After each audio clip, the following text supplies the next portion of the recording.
Hey, so this is Clifton from Clifton's Clicks, your guide to the cosmos, your cliff notes to the cosmos. I want to start here with a very frank uh, point.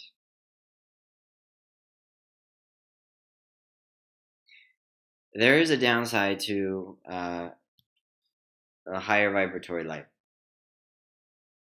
A lot of upsides, but really some downsides. And what those downsides are involve the fact that you're shifting from a reality and a world and a vibration in which everyone collectively lives in that you surround yourself with. And at a certain point, as you elevate your vibe, you start to recognize the behaviors, habits, and people you surround yourself with no longer resonate with that vibration and that intention of that vibration you are in. So, as you're making shifts, the rest of the world is not making shifts. Of course, you're making an individual collective effort to make shifts. And that's a personal desire. However, not everyone has a personal desire to make those shifts. And so the challenge becomes, how does one interact in a world when you are intended on elevating your vibration for whatever reason, identifying your higher self, just feeling called, um, just something within you, in your soul, whatever you want to call it, um, to elevate your vibe. And of course, you can do it from like an egoic perspective, like, oh, I'm high vibe and you're low vibe. Um, but then the challenge begins because you have a paradigm and a view of things being high vibe and low vibe, which then creates a bifurcation or a judgment and a separation, um, which is a view of the world. And so you start to see things as a spectrum. You start to see McDonald's, which has fed millions of people, um, in a negative light because of their burgers, their fast food, their junk food. Um, and as much as you want to recognize all the benefits they've done to production, to mastering, worldwide distribution, to being able to provide food for very low cost, you can't see it without the context of just how unhealthy the food is, or even a step further, how low vibe the food is. Um, from the thousands of cows that are in one patty, to the oils, to the fries, to the cholesterol, the like not good cholesterol. Because yeah, the vibe of the place is what matters. But they help with so many things, and when you do the journey yourself, your family may not necessarily go with you on that journey, and your friends may not support you on that journey, especially when you come from such a far removed high vibe journey, or rather, I should say, when you start from a very low vibe state, or your lifestyle is very unhealthy. You surround yourself with people who are very unhealthy, and your family most likely very unhealthy. And then, of course, people have their individual journeys, and so they're starting to branch out and take a stand for eating healthy and being a higher vibe. But those who are fixed and don't want to change their behaviors and habits will continue down a path um, in which you will eventually constantly have to interact with, um, because you can't hide yourself. You can't create walls in reality because all you're doing is creating walls for yourself. Not going out and engaging in life because it's a low vibe is self-restricting. At the same time, you have utmost respect for your body, and so you want to make sure you maintain the highest vibe possible. And it creates a bit of dissonance because so much of the world is at a different vibe than what you are intentionally working to shift within yourself. Um, and when holidays come or when business meetings come, I often find myself put in situations where what people are eating is not things that I would eat. And actually, because I have removed those things from my system to enter into higher vibratory states, by consuming them, it actually puts me into a state of essential shock. Um, my immune system, my lymphatic system, everyone is freaking out, getting it out of the body, which for most people would just be a normal day's food. I'm having a symptoms similar of a hangover, and eating gnocchi, with cheese and maybe some bread at a local restaurant. I now start to have a response similar to when I would go binge drink tons of alcohol and stay out till 4 in the morning. And that's not conducive towards engaging in life, or rather it really puts a wedge in the desire to connect with worlds of that sort, of that vibration. And when that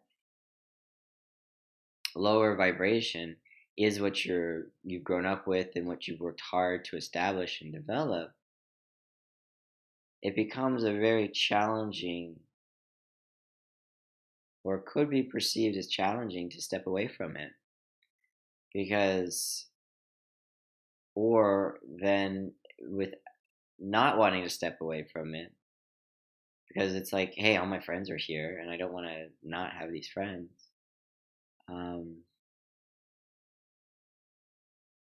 You then either sacrifice your body and your vibrational state to assimilate with them, to fit in with them, to engage in whatever activities they're engaging in for the business that they're in, or you take the hit, you take the energetic hit. And similarly to like in Japan, where there's a huge societal norm, cultural norm of drinking a ton of alcohol at night on a work day, because then once you're wasted, then we can know that whatever you say at that point on is the actual truth. It's ridiculous.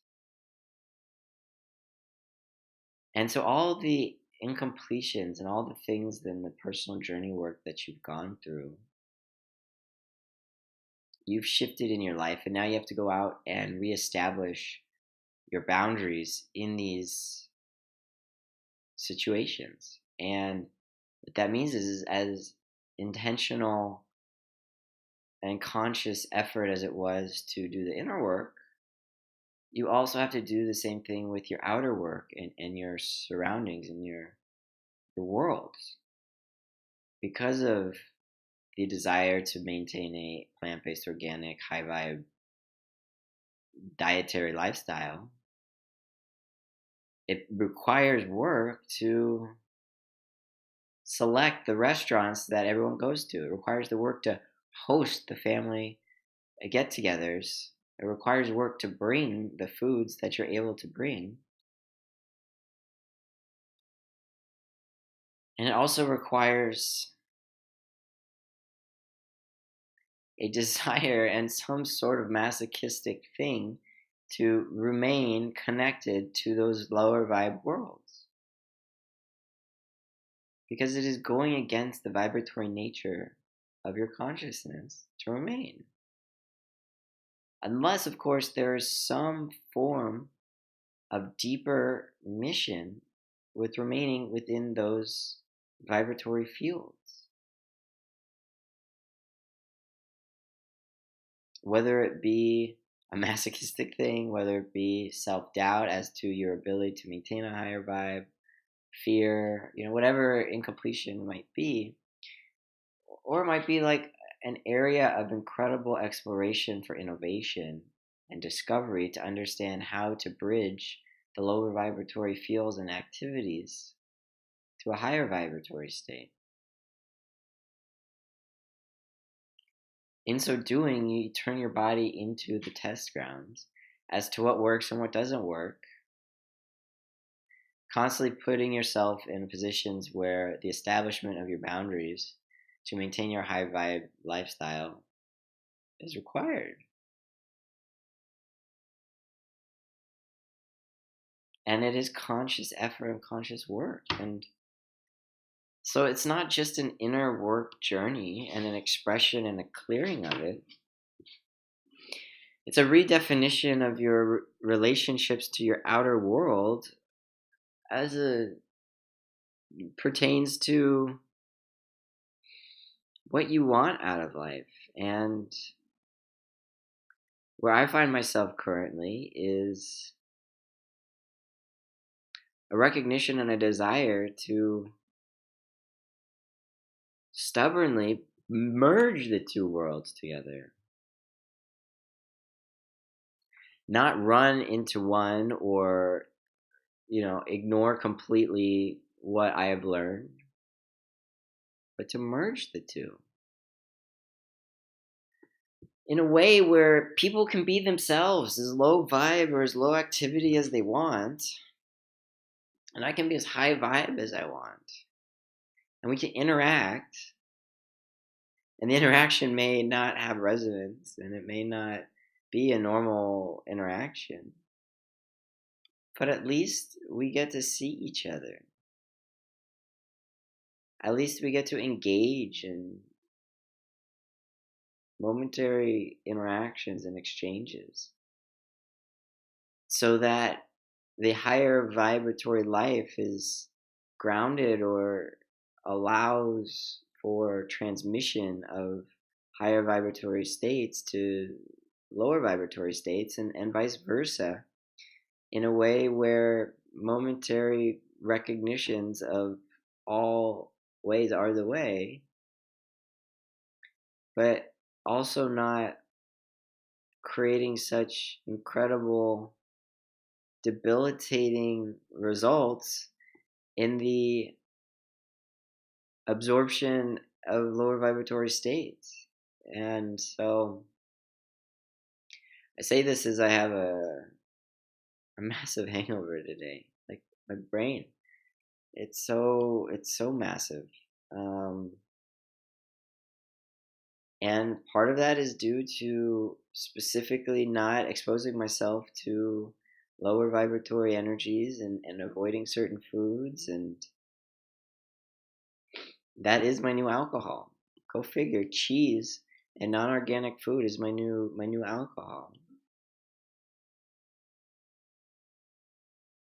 Wow, that's powerful. Because you are in a certain vibratory state and you want to relax, let go, let loose.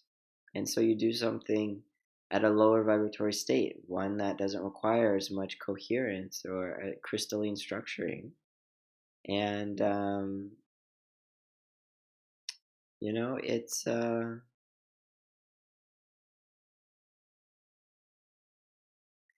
interesting that at a certain state that a lot of society is in, eating or drinking alcohol is the drug of choice to lower your vibe and to feel the shift of your normal state in a lower state so you can go back to a normal state. And then when you elevate, the act of eating non-organic food is a lower state activity. Kind of like if you're eating all healthy, all of a sudden you eat some junk food, or you go eat like McDonald's. You're like, yeah, I'm eating McDonald's, yeah, yeah. And then you feel gross afterwards. Same thing. It's a plunge in the cold riverbed of reality and lower vibrations to spur you to continue on your path and direction, recognizing that the low vibration that you are at is no fun. And yet we make bonds over alcohol, over drinking. We make silly, sometimes stupid decisions over alcohol too, but there's certain actions that occur much easier when in a lower vibratory state. So similar emotions and frustrations express themselves in a similar way. So go figure. By eating non-organic food is my new drug, is my new alcohol. Interesting. As a way to remind me or to taste that lower vibratory life, which is wrapped in the illusion of normalcy, because I am too tired or decide to be less conscious, unconscious. It's like, why did I drink three martinis? Like should have stopped after the first. Or I shouldn't have gone out. How many times you wake up like, oh, I'll never drink that much again, and then you find yourself doing it the same week, or doing it again in a week or two. Oh, I shouldn't have had more drinks. I always tell myself not to drink more, and so one of the challenges is social acceptance, tying, being approved by society. And that's a fact pattern I've had since I was a little kid. I mean, I completed with the story when I didn't tell people how excited I was about an activity because they all said that they didn't like the activity. So I kept my mouth shut. And oftentimes on this journey, it's about establishing your higher vibratory um, lifestyle, not as a means of comparison or judgment, but a recognition that, listen, eating this or drinking this is not what I do. I don't drink alcohol. I don't drink or eat non-organic food, and my body reminds me of why. It's not some sort of air about oneself. It's the energetic body, and the immune system, and then it becomes, well, perhaps you should be exposed to those lower vibratory states. Um, kind of like kids now, when a blanket falls on the floor, the floor is Cloroxed and the blanket's washed, so the kid doesn't get the germs. But when the kid was younger, he got the germs, and the immune system was able to handle it. Um, it's an interesting perspective and approach, and one that um, shots, one of those. See, I can't even pull certain words and energies out. It's oh, come on, like tetanus and what, inoculations, yeah, inoculations. That's not the word, but it'll work. Um, and so vaccines, there we go, that's the word. I mean,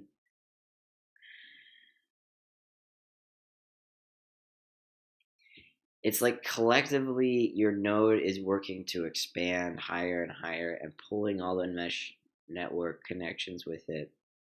And yet, when you relax, you are pulled back down to a homeostasis state, which is a lower vibratory state. And when you lack the conscious effort and willpower to move towards that kind of elevated vibratory state, you're pulled back down and you are shown real energetically what it's like. Um,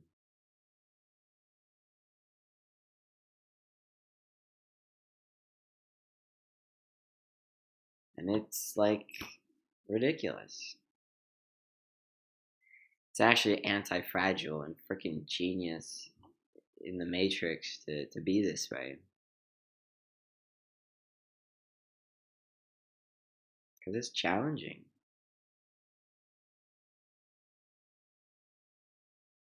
because then it becomes a balance and a delicate dance between your morals and decisions and intentions and efforts you've been working on for years and doing all that inner work and wanting to be liked or appreciated or receive approval from society, from family, from friends, from in-laws. And so you go, well, maybe my body, I'll take the hit for my body instead of objecting to or insisting on, my way of living in these interactions. And ultimately, the only person who really suffers is you, is the individual, because it's sacrificing the self for the greater whole, and that's just not it's not the right approach. So then it's about doing the extra work of ensuring the location, the food, the vibe is at that level to bring everyone. It's being at a finish line or further ahead and pulling people towards you rather than dipping into their level. And that's really the embodiment of this lesson, this hangover. It's to say, hey, this is what I stand for. This is who I am. This is how I interact. I'd really love for you to understand me and support me in that, just like I can support you however you wish to be supported.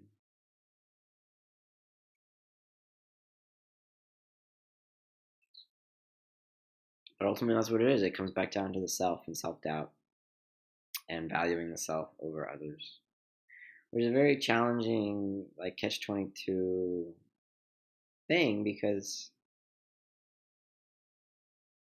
one loses the ego, one starts to really think and accommodate or try to help more and more humans and people and nature, etc. That one tends to lose the ego, lose the consideration for the self. And then in these cases, it's the intense declaration of maintaining the self. And that's probably a lot of what the genius of the morning routine is, the meditations, the yoga, the pujas, is it's carved time outside of normal everyday time that is intentionally set aside for you to be extremely selfish, you the body, because it takes consideration the mind, body, and spirit and soul, making you the most pristine, high vibe operating system aligned with your mission. So that way when the normal day starts, you can go and be truly selfless and help others, because you've taken the time and done the routines effectively that are very efficient to build yourself. And so another click is that the time that these people say that they wake up, the Brahma Muhurti period, 4 to 6 a.m., is the intensely personal time. Go figure. And to be extremely selfish, self-focused in those times. If you want to sleep, great, sleep. Guess what? Your body's not going to be ready to go. Your mind's not going to be ready to go. Your spirit's not going to be ready to go when it's time to flip that switch to selflessness.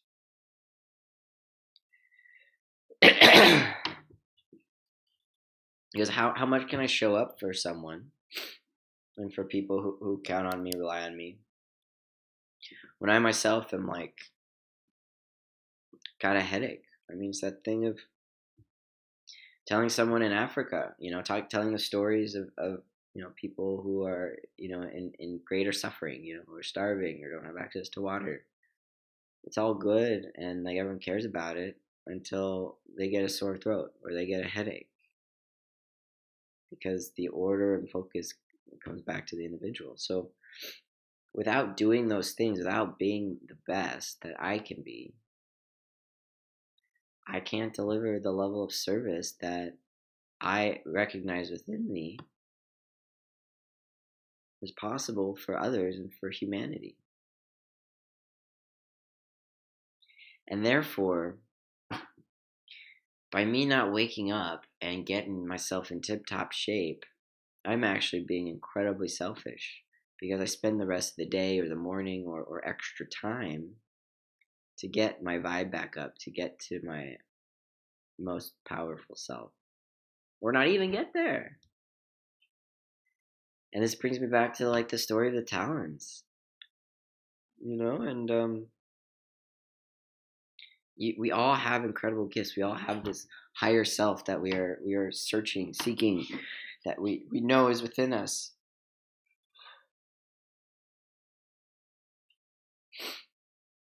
And so we've got to do everything in our power, or it's certainly the moral of that story is to do everything in your power to reap what you sow, and being so intensely focused on making yourself the best version, being the biohacker, being the 4-hour guru, being the 4-hour body and chef and all this stuff is intended to make you so valuable that when you show up to help enrich others, it's the recognition that you are valuable and you are at the top of your game. And you're always valuable, it's just, are you there? Are you able to deliver? I mean, athletes do this all the time. Like, they know that they're super fast and super strong, but when it comes to the game, they've got to make the move. They've got to make the catch, score that goal. And in order to do that, yeah, all that training is necessary, but they also have to be at the top of their mental game. Coaches always talk about, Bill Belichick and many others talk about how it's not just how they perform on the field and team dynamics that matter. It's off the field dynamics that matter. If someone's having an argument with their girlfriend, or someone's father just died, or have some sort of spat, then yeah, that's going to impact their on the field game. And so it is a imperative for the collective to work on itself, to optimize its capacity, and to maintain that highest vibratory state, to be the best it possibly can. And if that's being in a field that is low vibratory state, then that's great. That's what you've chosen. And if that's your calling, then I salute you, and let's support that. If you're in construction, let's support you being around all those, chemicals and things that, of course, everyone's doing their part to reduce the toxicity in those chemicals, and there's safety equipment and gas, goggles, but someone's got to do it, and so it's about supporting the lifestyle, and of course, ultimately you build a system that doesn't require these toxic things, and perhaps they're self-building. Maybe we just 3D print everything, and the machines will do it. Guess what? We are machines. Like, God is the greatest AI inventor. He invented us. We are AI. Like I don't understand if people don't understand that yet. We are robots. We are robots with alien consciousness in us, created for us to learn lessons at an expansive rate, so that way we can go into our civilization with all these lessons learned, as well as entertain ourselves. But besides talking about aliens and stuff, going back to the main point, I just want to conclude with, it is within everyone's responsibility to do whatever they can in a responsible manner to improve themselves. And that's what this is about. It's about creating a way to responsibly and scalably address people's desire to improve themselves. Wow. Okay. Much love, gratitude, respect, motivation. Have a great day.